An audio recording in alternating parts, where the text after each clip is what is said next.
Hi guys, welcome back to the channel. Today I'm going to be showing you some chicks hatching from the shell and then what they look like fresh out of the shell and then a little bit later in the day. So stay tuned.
Okay guys, today, so excited. I got extension to my family. Look how cute they are. Just brought them home, got them all situated. I have some Marins in there. I have a couple Americanas. Some of them are hiding back here, I think. And I have some speckled Sussex, which I'm actually very excited about. I was just taught that they are actually a dual breed. This is my little setup here. They can be both meat birds and egg layers. So I have not done any eating of the birds, but I think that's kind of cool. And I don't know, they're awfully cute. I'm actually having really fun. They're really beautiful. You can't quite tell, excuse me, because of the heat lamp, but they're really cute. So I'm happy to have them. Look, it's a baby. Say hi. I don't know if you can see it very well. Say hi. Okay, so today was day 2 of hatching day. This little one was having a little trouble getting out of the shell by itself, so we gave it a little bit of help. This morning, we weren't quite sure if this one was going to make it. It's a little lopsided, it's a little funny. It wouldn't open its eyes, it didn't seem very strong. So I brought him home, not sure what it is, and was told I could keep him warm in my shirt. So we got a little pal hanging out with me all day. And I have been feeding it just little tiny drops at a time on the little side of their mouth, and they go, it's great. I used, let me see what it is real quickly. Okay, so I got some by recommendation. I didn't know this on my own. It's called Polyvisol. So I guess it's like for infants. It's like a little dietary supplement. You want to get, if you have to, you want to get the one without iron in it.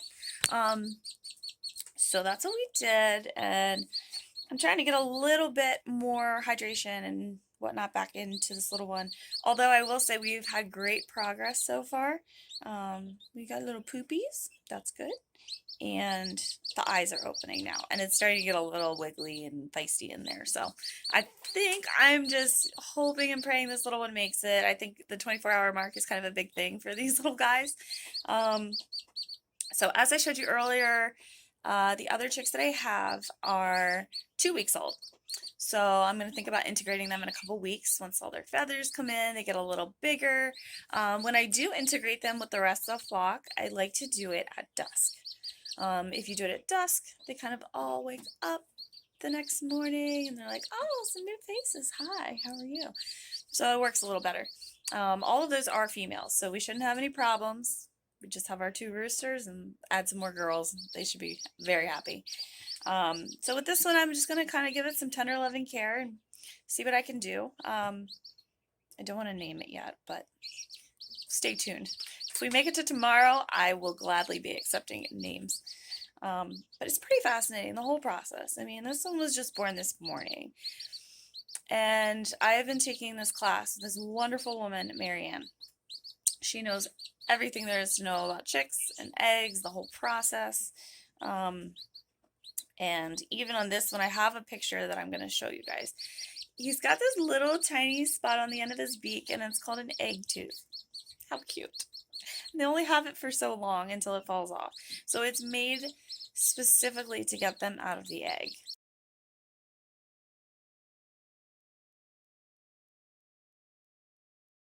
Which I think is super cool.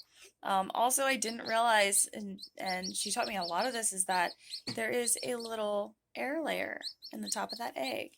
So as they're, getting too big for their shell and it's time for them to break out, they break this little air pocket, which gives them enough oxygen to keep fighting until they can get a hole in the shell. So that whole process is really fascinating. When you see an egg and it's got that first little mark of it trying to get out, that's called a pip. And then after they do the pip is the zip. And that's where they're going to go around in a circle and try to punch out the top of that egg. And then they kick it right open. So you get the pip, the zip, and then the chick.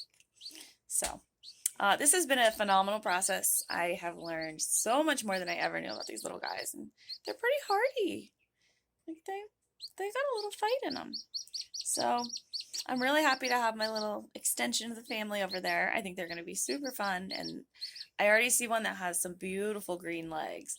So I'm hoping that's going to lay me some beautiful green eggs because those are my favorite.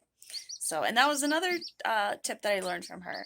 If you look at the ear color and the legs, that is pretty like telltale sign of what kind of what color eggs you're going to get. So I'm really, really excited. Little prayers for this one. I'm going to keep you guys posted, so please stick with me on this little journey. If you guys like what we're talking about and what we're doing, please like and subscribe. I'm really excited to kind of do this documenting of the homesteading journey and the things that I'm still learning. I mean, I'm new at this. I've really only been getting into this in the last year and a half or so. So I've always kind of tinkered with it, but now I'm taking it a lot more seriously and trying to be more sustainable and really just trying to learn how to do it as if it was the old days, and even today, Marianne gave me some fantastic tips on how to use your chickens to get your garden ready. So I think I'm also going to be doing a little bit of that, and once I get a little bit more established and everything, I'm going to kind of show you how you can make everything work as one big beautiful unit. So I'm super excited. So I hope you guys enjoy, and we'll see how he's doing tomorrow.